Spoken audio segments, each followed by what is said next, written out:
بسم الله الرحمن الرحيم، والصلاة والسلام على سيدنا ونبينا محمد وعلى آله وصحبه أجمعين. زي ما انتم شايفين كده، أكلة بوري معتبرة.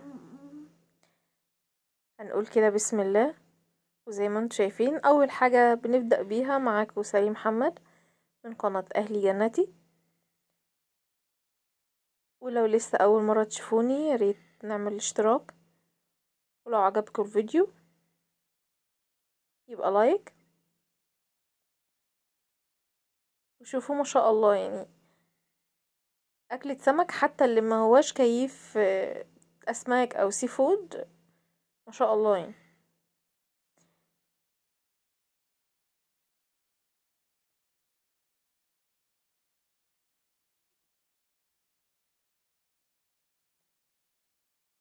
ما شاء الله. ونقول كده بسم الله ونبدأ مع بعض. أول حاجة هنجيب بوري على حسب الكمية عندك أو على حسب العزومة اللي عندك، وعزومات رمضان بقى كل سنة وانتم طيبين.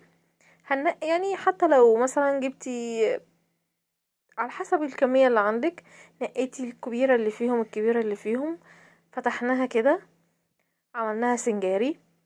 هنفتحها من الظهر. كنا فتحناها مرة قبل كده مع بعض، واللي برضه عاوز ان احنا نفتحها تاني مع بعض ما عنديش اي مشكلة. وهنجيب كده الليمون والفلفل والطماطم والشطة، لو مفيش اطفال او حاجة. وبهارات بتاعتنا كمون والملح، ده اساس السمك. عايزة تحطي بهارات سمك براحتك، والكزبرة طبيعي. ونضربهم في الخلاط وننقعهم فيها حوالي من تلت ساعة لنص ساعة، او يمكن اقل كمان، لان السمك مش بتنقع كتير. ونجيب الفلفل والبصل والجزر، جزر مبشور، وطماطمية صغيرة، نحط كده في الصينية او في طاسة او على حسب اللي عندنا. البصل على التوم، ونقلب بس شوية توم حلوين. ونقلب كده لحد ما يصفر او يدبل كده، ونقوم بقى حاطين عليه الفلفل والجزر، نقلبه شوية حلوين. لما يعني يكون طاري شوية كده معانا، نقوم ضايفين دور كده الطماطم، نقوم ضايفين الطماطم والبهارات بتاعتنا، ونقوم مقلبينهم تقليبة حلوة كده، ونسيبهم بقى مع نفسهم. دلوقتي ده خلص، مش محتاج اكتر من كده، اللي هو ايه، نص سوا بالظبط او 3/4 سوا، او على حسب ما انتي عاوزة. آه ده بقى دي زيادة يعني، زيادة. ده قرون شطة، يعني ترانشات او شطة مقطعة مكعبات، محتاجة تضيفيها على الخلطة دي، ضيفيها. يعني لو انتوا حابين شطة. لو انتي مثلا ما عندكيش، في ناس بتاكل شطة وفي ناس لأ، اعمليها زي ما انا هعملها دلوقتي، اللي هو سيبيها في جنب لوحدها. نجيب ورق سيلفر، نعمل كده حتة مستطيلة، ونظبطها من كل الجوانب كأنها ايه، تلبيسة او طبق كده للسمكة. كل واحد هياخد السمكة بتاعته كأنها في طبقها.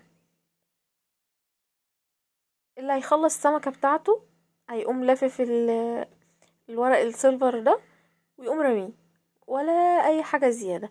دلوقتي الخطوة دي فردنا كده الخلطة بتاعتنا على السمك، فردناها كويس. على فكرة كل ده من غير زيوت، مفيش الا شوية الزيت اللي ضفناهم على على البصل. وبعد سمكاية او على حسب اختياري عندك، نضيف عليها كده ايه، الشطة ترانشات او الشطة ونحط بقى ترانشات الطماطم، وندخل على الفرن. بعد ما عملنا البوري المشوي، شويناه وظبطناه، وده كده طلعناه. شوفوا ما شاء الله، زبدة بمعنى كلمة زبدة. اهم حاجة للسمك ان انتي ما تنشفوش، او يعني ما تطولهوش كتير في الفرن، ما تخليهوش كتير. لازم يبقى النار عالية عليه، او وسط على الاقل، علشان خاطر ما ينشفش منك لحمة السمك نفسها، ما تنشفش، ما يبقاش طعمها ما هوش ظريف. انما دي ما شاء الله كانت بالظبط اللحمة، ما شاء الله زبدة بجد. شوفي ما شاء الله. حتى لو انتوا ما يعني مالكيش كيف في السمك قوي، مع مع الطريقة دي هتحبوا السمك قوي. وربنا يصلح ما بين ايدينا وايديكم. والسلام عليكم ورحمة الله وبركاته.